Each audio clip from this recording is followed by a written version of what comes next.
Hello everyone, it's Jennifer. I've got something a little bit different for you today. I thought I'd share with you the Valentines that my son and I made for his classmates.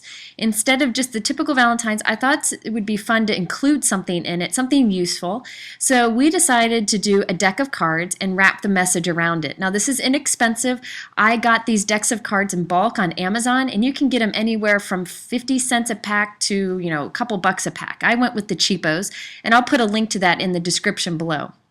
Now I have a free download on my blog, which I'll also link to, where you can just go ahead and print this off, and then all you have to do is score and cut it and wrap it around a deck of cards, and then you have a fun little Valentine. Now I thought I'd go ahead and show you in this video how to score and cut it if you're new to this kind of thing. So here is the print off. I just printed it off on some white cardstock, and you can see there are these dashed score lines that go down vertically on the sheet, and you're just going to score along those. I'm just using the ledge in my trimmer. You could use a scoreboard if you want to, and a bone folder. If you don't have these tools, any type of blunt tip can be used to just score along a line and then fold there. It's just to help fold along these lines. Now I have found that the score lines that I've put here work for most decks of cards. Now some decks of cards are a little bit thicker, so you might have to kind of make the second score line a little farther out. But I found this works for all the different variety of note cards that I bought. I bought a bunch of different ones to try them out, so I knew which ones to link to for you. And I actually found that the ones that are only like 50 cents or less work just great. The quality is good enough to give to kids in a Valentine. Now that the 4 score lines are done, I'm going to go ahead and do the trimming. It says on here to cut just inside this gray line. So I'm going to cut just inside here with the trimmer. You could use a straight edge and a craft knife, or you could use scissors. I found that my son was able to trim these just fine, so he was able to help me make all of these. So after you have these done, you'll end up with 3 panels for 3 sets of cards, and you can print off as many as you need. Now I'm going to show you how I wrap these pieces around a set of playing cards. I position the score line so that it wraps snugly around the playing card, so you don't actually have to adhere your sleeve to the cards. So here I'm going to go ahead and enforce all of my score lines so I have some nice folds. Now you could totally skip the scoring and just cut these strips and wrap it around tightly around a playing card set and adhere it there, and that'll work just fine. I just think that these fold lines really help to give it a nice clean edge. So you'll see how nicely it wraps around a set of playing cards. I actually have 2 different types of playing cards here. They're a little bit different thickness, but these sleeves seem to work around either of them nicely. Now the trick to this is to put a very strong adhesive on the sleeve so that it doesn't come undone.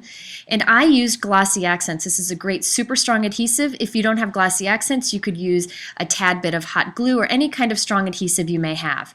So I just put glue on one of the flaps. I'm putting my playing card set in the inside, and then I'm just going to pull this really tight around and hold it there. So basically I just grabbed like a glass of water that was nice and heavy and set it on top of there so that it held long enough for it to dry and it stays nice and tight. Now after I did this, I decided I wanted to add some sparkle and shine to this just for some fun. So you can see these little hearts here. They have some shimmer and some shine. Just wanted to show you how I did this. This is really easy. You take any kind of glitter pen. I'm using a Wink of Stella marker. It just puts a little shimmer down, but any kind of glitter pen would work here. And you just trace these little hearts. I put lots on, a couple coats, so that it was really nice and sparkly.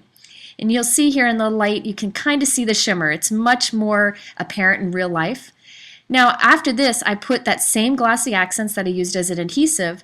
I'm putting it on just to add some shine over this, and this will actually enhance that shimmer I put underneath. Now you could, again, totally skip the step if you wanted to. I just wanted to add a little bit of interest to this. So there you can see the fun shimmer you get when it dries. Now for the back of the Valentine, I wanted to put something there, so I just die cut a red heart.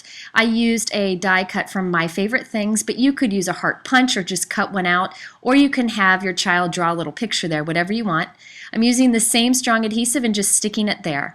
Now I had my son write "From Colin" on the front of the Valentine, but you could leave it off and have him write it on the back on the little heart if you wanted to. It's just another option.